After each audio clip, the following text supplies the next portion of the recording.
انہوں نے 7 یا 8 صحابہ کرام کی زیارت کی کو دیکھا۔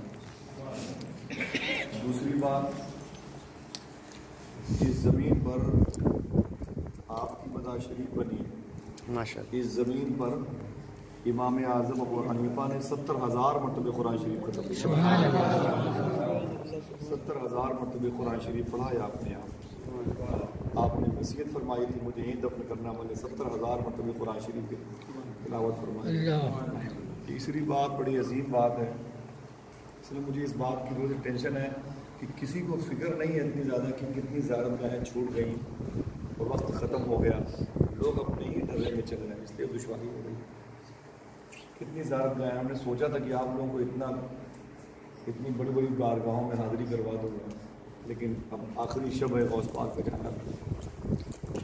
یہ سرکار امام اعظم ابو حنیفہ رحمۃ اللہ تعالیٰ علیہ۔ پہلی بات میں نے یہ بتائی کہ ہم لوگ جو حنفی ہیں نا، حنفی وہ انہی کی وجہ سے کہلاتے ہیں۔ سبحان اللہ۔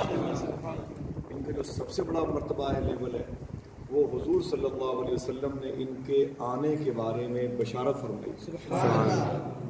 ان کے آنے کے بارے میں بشارت فرمائی۔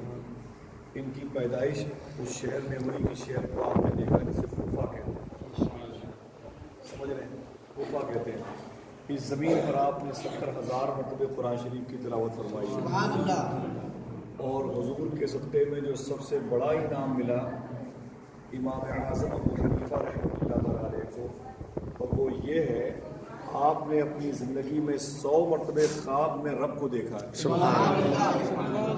ہم نے کہہ دیا، آپ نے سن لیا، بات ختم ہو گئی، لیکن اس پر غور تو کریں کہ 100 مرتبہ خواب میں اللہ کو دیکھنے والے کیسے لوگ رہے ہوں گے، اس زمین پر کیسے لوگ رہے ہوں گے۔ پوری دنیا میں سب سے زیادہ جو 4 امام ہیں، 4 مسلک ہیں، ان میں امام اعظم ابو حنیفہ کے فالوور پائے جاتے ہیں۔ ان کے اندر ایک بہت بڑی خوبی تھی، وہ خوبی تو ہمارے اندر کسی کے اندر نہیں۔ یہ لوگوں کے عیب پر پردہ ڈالتے، لوگوں کے عیب پر پردہ ڈالتے، ایسا پردہ ڈالتے، ایسی پردہ پوشی فرماتے کہ ایک مرتبہ امام اعظم ابو حنیفہ رحمۃ اللہ تعالیٰ علیہ کی امی جان نے کہا، بیٹے ابو حنیفہ، بغداد شریف میں ایک فلاں مفتی صاحب ہیں، ان سے ایک مسئلہ پوچھنا ہے۔ اللہ، جبکہ سب سے بڑے مفتی یہی تھے۔ بے شک، سبحان اللہ۔ آپ کی امی نے کہا کہ بیٹے ابو حنیفہ، ان کے پاس چل کے مسئلہ پوچھنا ہے۔ تو سرکار امام اعظم ابو حنیفہ نے یہ نہیں کہا کہ مجھ سے بڑا تو کوئی مفتی نہیں ہے، وہ خود میرا شاگرد ہے، آپ اس کے پاس کیوں جائیں گے، مجھ سے بتائیں تو چٹکیوں میں حل کر دوں۔ آپ نے نہیں کہا، ڈولی تیار کی، مزدور بلا لیے اور اپنی ماں کو ڈولی میں بٹھایا اور اپنی ماں کو لے کے اس مفتی صاحب کے پاس گئے جو امام اعظم ابو حنیفہ کے جونیئر تھے، ایک روایت میں کہ وہ شاگرد بھی تھے۔ ان کے پاس امام اعظم ابو حنیفہ گئے اور جانے کے بعد آپ نے دستک دی تو وہ مفتی صاحب نکل کے آئے، دیکھا تو امام اعظم پیروں پہ گر پڑے، کہا حضور آپ یہاں کیسے تشریف لائے؟ تو سرکار امام اعظم نے فرمایا کہ میری ماں میرے ساتھ آئی ہیں، ان کو آپ سے کوئی مسئلہ پوچھنا ہے۔ تو وہ کانپنے لگے، بولے حضور سارے مسئلے تو ہم آپ سے پوچھتے ہیں، سبحان اللہ، آپ اپنی ماں کو لے کے آئے ہوئے ہیں تو ضرور کوئی ٹف مسئلہ ہوگا، تو جس مسئلے کو آپ نہ بتا پائیں وہ ہم کیا بتا پائیں گے، اور ایسا کون سا مسئلہ ہے کہ جس سے آپ واقف نہیں ہیں، آپ تو امام ہیں۔ تو فرمایا نہیں کہ میں نے تو صرف ماں کی دلجوئی کے لیے تمہارے پاس لایا، سبحان اللہ، ماں کی محبت تھی، ماں کی محبت کا بھرم نہ ٹوٹے، میں اس لیے تمہارے پاس لے کے آ گیا، اگر کہیں تو پردے کی اوٹ سے اپنی ماں سے بات کروا دوں۔ تو فرمایا اس مفتی صاحب نے کہ ٹھیک ہے، بلائیے اپنی امی جان کو۔ حضور امام اعظم ابو حنیفہ رحمۃ اللہ تعالیٰ علیہ اپنی ماں کو لے کے بیٹھ گئے، ماں پردے میں تھیں اور سامنے مفتی صاحب بیٹھے ہوئے تھے۔ تو آپ کی امی جان جو سامنے بیٹھے تھے ان سے مفتی صاحب نے کہا کہ مما آپ کچھ سوال کریں۔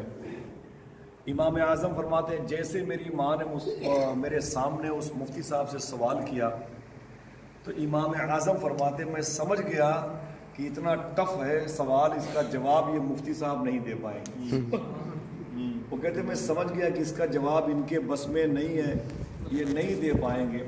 اور آپ کی عادت کریمہ تھی کہ لوگوں کے عیب پر پردہ ڈالنا، آپ نے محسوس کر لیا اگر جواب مفتی صاحب نہ دے پائے تو مفتی صاحب کی بڑی شرمندگی ہوگی، خود میری ماں کو بڑی تکلیف ہوگی، بڑی امید سے آئی تھی۔ اور پتہ چلا کہ جو ہے یہ مفتی صاحب بھی اس علم سے واقف نہیں ہے، تو امام اعظم نے تاڑ لیا فوراً. اسے کہتے ہیں صفت ستاری کا پا جانا. اللہ کا نام ہے ستار، ستار مانے پردہ ڈالنا. امام اعظم ابو حنیفہ رحمۃ اللہ تعالیٰ علیہ نے فرمایا جی وہ سوال پھر سے کریں. امام اعظم کے سامنے آپ کی امی نے اس مفتی صاحب سے پوچھا جی حضور سوال میرا یہ ہے، تو امام اعظم سمجھ گئے جواب دے نہیں پائیں گے، تو امام اعظم نے بہانہ سے جملہ ارشاد فرمایا ابھی آپ نے جو سوال کیا ہے آپ ذرا زور سے بولیے. اپنی ماں سے کہا کہ آپ نے جو سوال مفتی صاحب سے کیا ہے امی جان اس کو ذرا زور سے بولیے، اور مفتی صاحب سے کہا کہ میری ماں کا سوال یہ ہے آپ بتا دیجئے اس کا جواب یہ ہے لیکن زور سے بتائیے.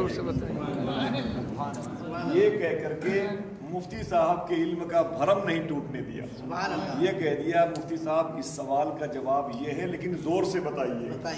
میری ماں سنتی بہت کم. سبحان اللہ. یہ صفت تھی سرکار امام اعظم. یہ امام اعظم کی بارگاہ ہے، امامیہ کا علاقہ ہے، قریب میں اپنے ضروری شیخ بشر حافی اور کشمیری بیٹھے.